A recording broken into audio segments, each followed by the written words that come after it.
వెళ్ళొస్తాను.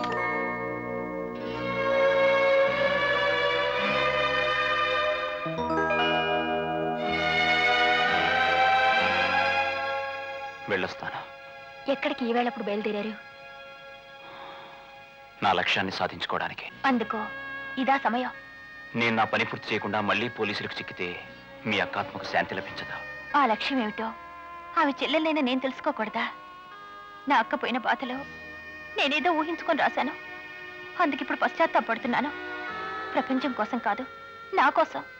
నన్ను పెంచి పెద్ద చేసిన నా అక్క నిజమైన కథ ఏమిటో నాకు తెలుసుకోవాలనుంది. దయచేసి చెప్పండి. నీతో చెప్పడం వల్ల ప్రయోజనం ఏమీ ఉండదు.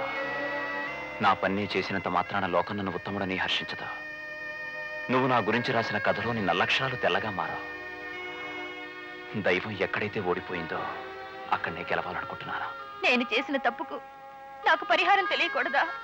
మీ ఆస్తి ఐశ్వర్యం నేను అనుభవించే ముందు నా బావ చాలా ఉత్తముడు, చాలా గొప్పవాడని కుమిలి కుమిలి ఏడవద్దా? దయచేసి చెప్పండి, మిమ్మల్ని రక్షించుకుంటాం. నన్ను రక్షించగల శక్తి నా కథకు లేదు. అయినా చెప్తాను.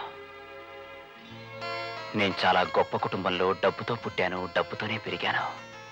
మా అమ్మ నాన్న చనిపోయిన తర్వాత నాకేమీ తోచలేదు. మోడలింగ్ను కూడా ఒక హాబీగా తీసుకున్నాను.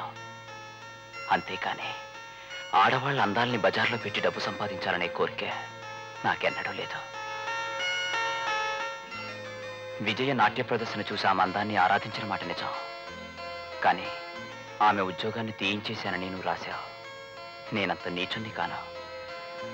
వాళ్ళ ఆఫీస్ మేనేజర్ ఆమె చేయి పట్టుకున్నందుకే విజయ రాజీనామా చేసింది.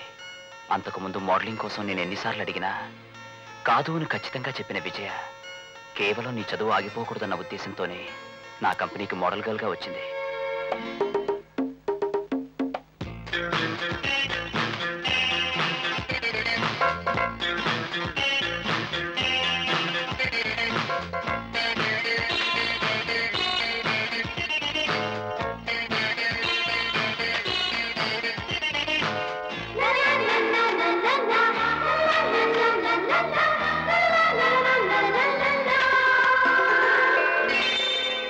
Beautiful flash.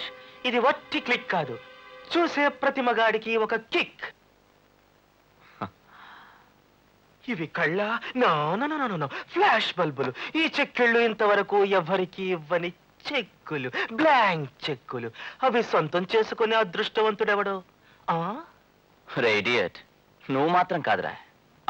By the way Bhanu, నేను రేపు బాంబే వెళ్తున్నాను. పెండింగ్ అడ్వర్టైజ్మెంట్స్ కి తీయవలసిన స్టిల్స్ అన్ని నేను వచ్చేలోగా రెడీ చేసి పెట్టాలి. ఓకే? నువ్వు వచ్చేవరకు ఎందుకు?